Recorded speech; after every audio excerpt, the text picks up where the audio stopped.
Salve, salve! Hoje estamos com mais um Café, Prosa e Política, sempre ao lado de Ismerino Mendes. E hoje para falar sobre o pronunciamento de Cid Gomes na Câmara Federal e o seu futuro político aqui no Ceará e no Brasil.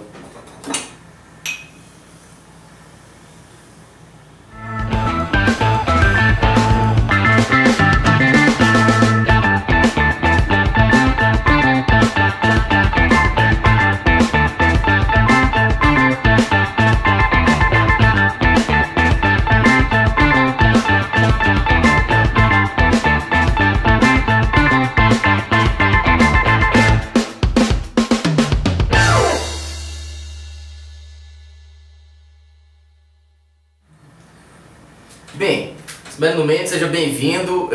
Tivemos agora na quarta-feira, dia 18, pronunciamento do Cid Gomes na Câmara Federal, que tinha sido convocado para dar explicações sobre alguns comentários que tinha feito dentro de determinado contexto, que a gente vai falar posteriormente.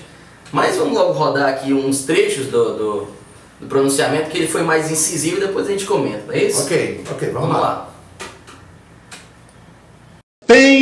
Sempre tive e terei sempre profundo respeito pelo Legislativo, pelo Parlamento. Isso não quer dizer que concorde com a postura de alguns, de vários, de muitos, que mesmo estando no governo, os seus partidos participando do governo, têm uma postura aqui de oportunismo. Partidos de oposição têm o dever de fazer oposição. Partidos de situação têm o dever de ser situação. Ou então larguem o osso, saiam do governo, vão para a oposição. Isso será mais claro para o povo brasileiro.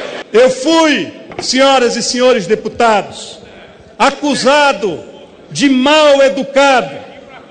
O ministro da Educação é mal educado. Pois muito bem, eu prefiro ser acusado por ele de mal educado do que ser como ele, acusado de achar que é o que diz a manchete da Folha de São Paulo. Bem, você viu aí, né, Ismerino Mendes? Ele não abriu. Todo mundo não. Quem não era do Ceará, quem não conhecia Cid Gomes, achava que ele ia lá de cabeça baixa, pedir desculpa, mas o homem não abriu, não. Existiu até um comentário, Ismael, que a própria presidente Dilma teria dito para ele maneirar, mas nem assim ele escutou, nem a presidente. Porque do gosto, eu acho assim, eu acho que a Dilma não queria que ele falasse o que ele falou, mas no fundo, ela ficou de alma lavada também, como todo brasileiro, de ouvir o que ele disse. Porque ela tem vontade de dizer aquilo. Porque ela é a maior vítima dos achacadores, né? É um cargo muito importante da presidenta da República, então deixa ela meio de calça curta para poder dizer, né, o que tem vontade. Mas assim, é bom explicar o que aconteceu, né? A época, ministro Cid Gomes estava em visita à Universidade Federal do Pará, e quando ele estava lá, alguns estudantes estavam se manifestando, e ele chamou os estudantes a um ambiente fechado, que se não me engano era a sala da reitoria, e começou a argumentar com os alunos, e ele sempre fazendo contrapontos ao Cid. Quando chegou no momento em que foi se falar da aprovação do orçamento, dos recursos e tal, para liberar verba para o próprio Ministério da Educação, o Cid falou que não era bem assim, que o governo não fazia exatamente o que ele queria, porque enfim dependia do parlamento.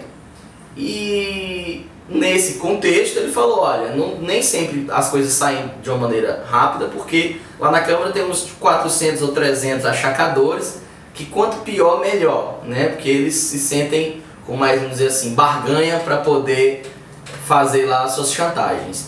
E isso repercutiu, vazou um áudio, isso foi gravado sem o Cid saber, isso vazou, tal, deu o que falar.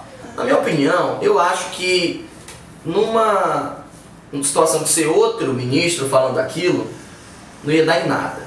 Mas como era o Cid, E o Cid, historicamente, tem um problema, não só o Cid, mas o Ciro tem um problema ali, pessoal, inclusive, com o Eduardo Cunha. O Eduardo Cunha eu vou chamar ele aqui para ele...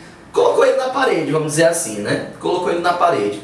Mal sabia ele que o Cid ia fazer o que fez, chutou o balde com a cabeça do Eduardo Cunha dentro. Verdade. No fim das contas...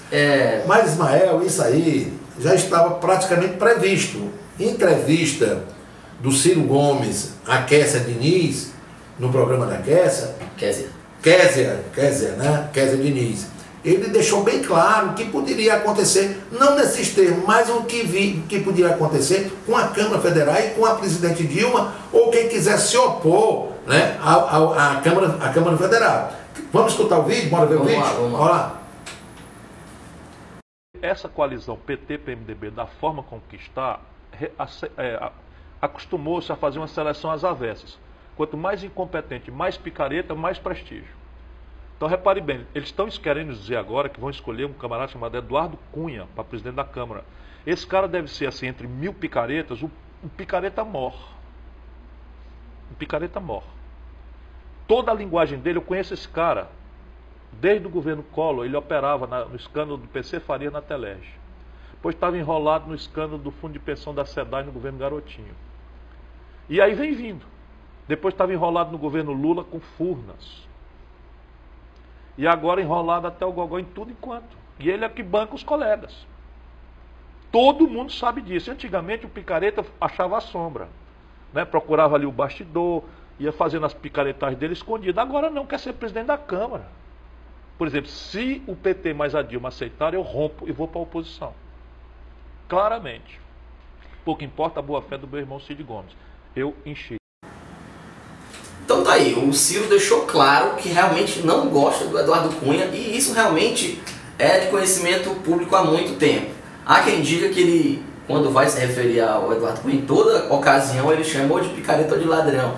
Então, inclusive até lendas aí, a história de que uma vez ele entrou na sala do Michel Temer e tava o Eduardo Cunha lá, e ele perguntou ao Temer: rapaz, você recebe ladrão agora aqui no seu gabinete? Eu não sei, pode ser lenda, pode ser verdade. Fato é, ele cantou a bola, não é isso mesmo? Cantou a bola da experiência do Ciro, né, como ex-deputado estadual, ex-deputado federal, ex-prefeito de Fortaleza, ex-governador do estado de Ceará, ministro por 2 vezes, deve ter esse know-how todinho para poder, e conhece a política nacional, foi candidato a presidente da República em 98 e 2002, conhece todo o métier político de todo o Brasil, principalmente do Congresso Nacional.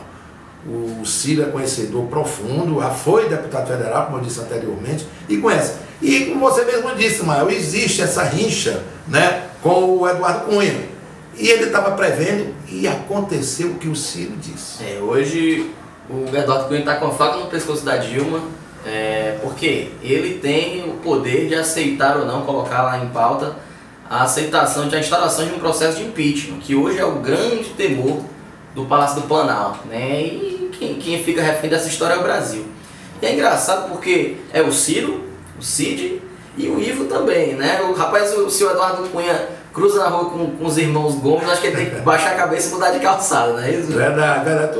Em entrevista a um companheiro nosso aqui em Sobral, o Carlos Torres, o Ivo Gomes detonou também, não só o Eduardo Cunha, detonou também o presidente do Senado, o Renan Calheiros, detonou e chamou claramente de picaretas, né?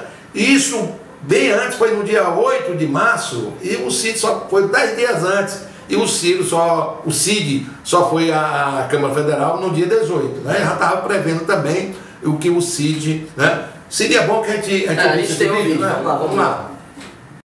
Eu não vejo polêmica em se dizer a verdade. O que o Cid falou é o que o país inteiro acha, pensa e diz. Eu não sei que circunstância, eu não conversei com ele sobre o assunto, eu não sei que circunstância ele falou, nem se aquilo ali foi tirado de algum contexto. Mas que o Congresso Nacional Brasileiro está infestado de picareta, todo mundo sabe disso. Todo mundo sabe, está aí agora a Operação Lava Jato, o Procurador-Geral da República enviou para o Supremo Tribunal Federal o indiciamento de 54 políticos né, numa operação só, né, incluindo o presidente do Senado, que também acumula o cargo de presidente do Congresso Nacional, e o presidente da Câmara dos Deputados, que todo mundo já sabia que eram 2 picaretas. Tá aí um vídeo, então, para você tirar as conclusões. E agora a grande questão, que o nome do Cid está em todo lugar, e já tem gente cogitando a possibilidade dele substituir o Ciro como candidato natural à presidência, né, dos irmãos Gomes. Antes, como o Menino já falou, foi candidato o Ciro em 98, 2002, e já é conhecido pelo Brasil inteiro. E o Cid não era tanto, mas depois desse episódio, com certeza o Brasil inteiro conhece, e não só conhece, como tem boa impressão. E aí outra coisa, porque ele falou, o Cid falou que todo brasileiro tem ainda hoje, teria vontade daquele dia de dizer lá na Casa do Povo, né? Pois é, então assim, todo comentário que você vê na internet, de notícia, de rede social, a grande maioria é apoiando o Cid, e muitos também dizendo, confiando o seu possível e provável futuro voto como presidente. Tá aí, as cartas estão lançadas, existem ainda poucas cartas na mesa, porque ainda está muito cedo. Está muito cedo. Né? Muita coisa ainda vai rolar, mas... Estamos só iniciando o mandato da presidente Dilma, né? E é um governo de crise, então ninguém sabe o que, é que vai acontecer daqui para frente. Esperamos que o governo se recupere, né? Mas que ainda há muito que rolar, ainda há. Certeza, Mário. Então tratamos aí o assunto, teria muita coisa para falar também, porque é um assunto que empolga também o sobralense, né? É verdade. Você fica com vontade de discutir e tal, mas o nosso tempo é curto, e esperamos que tanto deixamos a entender aí o que aconteceu, também tem muito mais coisa, o Cid, por exemplo, falou muito mais coisa na Câmara, mas espero que tenha sido bacana aí nosso papo aí. Mas valeu. Até a próxima, tchau, tchau.